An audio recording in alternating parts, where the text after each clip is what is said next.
Dapat nung last year, ang 68th birthday ko na-postpone dahil sa naging hindi inaasahang pangyayari. Awang-awa ako sa kanya, nag-birthday siya sa ICU.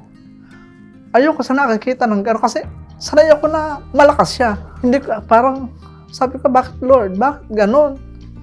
Ang lakas-lakas ng asawa ko. Tapos binigyan mo ako ng hindi ko makakayanan. We thank God na naka-recover siya. Hindi man fully, pero at least, as we can see, nakapagsalita, communicable, nakapaglakad. So ngayon, yung party ngayon is not just about our birthdays. It's about Thanksgiving na kahit paano, ito, buhay lumalaban, masaya. And thankful kami kasi masaselebrate pa din namin to nang kompleto kami.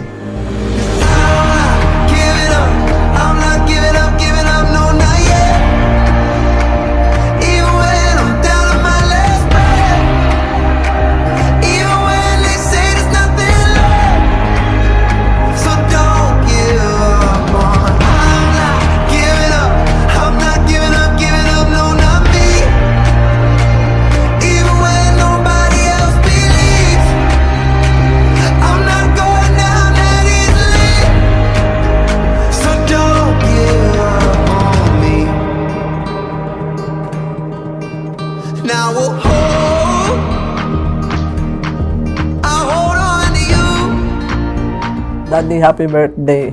Magpagaling ka lang. Marami pa tayong pupuntahan lugar, alam mo yan. Thank you for being there for us as well. Kahit na kami minsan bilang hihina ng loob, ikaw, tuloy pa din yung buhay, tuloy pa din yung laban. Happy birthday. Tuloy lang yung laban. Hindi kami susuko para sa'yo. Maglalakad ka pa pag inasal ako.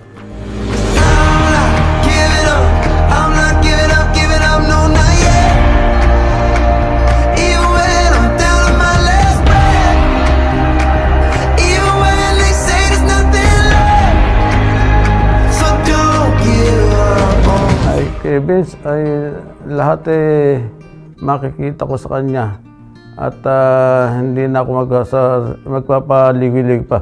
Mag-asawa na siya.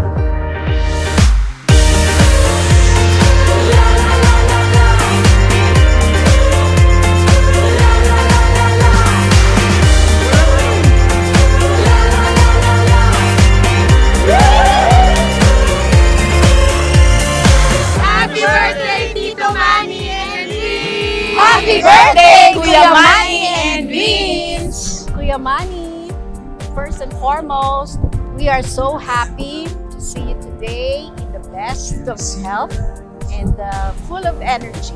Thank you kasi ikaw yung naging kuya ko, wala na akong ibang pipiliin pa. Ikaw ang pinaka-favorite ko naging kapatid. Na happy ako sa'yo at sobrang successful mo na ngayon. Ang tanda mo na kuya, 29 ka na magkasawa. Baka maunahan pa kita.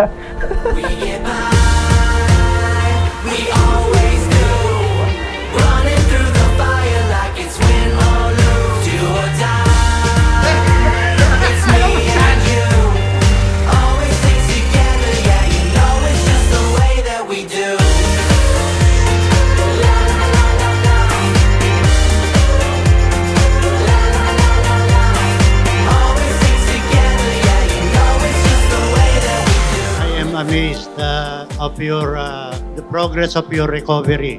I pray to the Lord na sana in the near future you will recover 100%. Magpalakas kang mabuti. Aakayin kita. Happy birthday. Always put on the ground. Huwag ka magmamalaki kahit na-achieve mo na yung goal mo. Ako ay nakikiapo lang. Gusto ko na magkaapo. Yan ang gusto ko lang birthday gift ko sa'yo. Happy birthday, boss. Love you. Happy birthday, Digong! Happy birthday, Vince! Ang wish ko is mas habaan mo pa yung pasensya mo kala Elias, pati ka Marion.